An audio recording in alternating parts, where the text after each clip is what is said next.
শীত পড়ে গেছে, প্রচণ্ড শীত লাগে।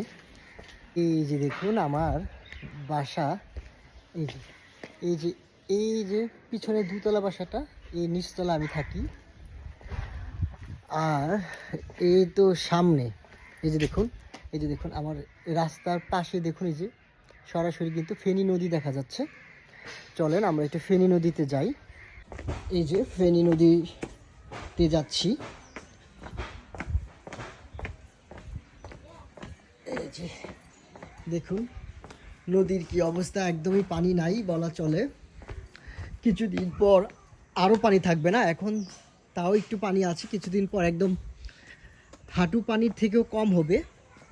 এই যে দাদাদের বিশাল বড় শিমুল গাছ, এই যে দেখুন, এই যে কাটা তারে বেড়া, এটা ভারতীয় সীমান্ত। এই যে দেখুন গুলগড়, এই জায়গায় বিএসএফ আর্মিরা বসে থাকে। হ্যাঁ, এই তো খুবই, এই দিকে আসলে গত 24 আগস্টে যে বন্যা হয়েছিল, এই বন্যায় এটুকু পর্যন্ত উঠেছিল পানি।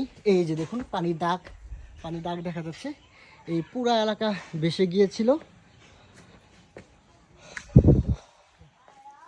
তবে ওই রাস্তায় পানি উঠে নাই, পানি এতটুকু পর্যন্ত আসছিল। এই যে এই জায়গা পর্যন্ত পানি উঠেছিল, এই রাস্তাতে আর পানি উঠে নাই।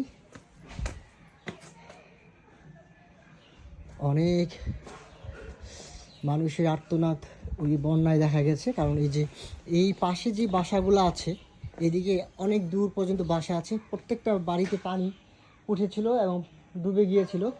সবাইকে আশ্রয় কেন্দ্রে আশ্রয় নিতে হয়েছিল।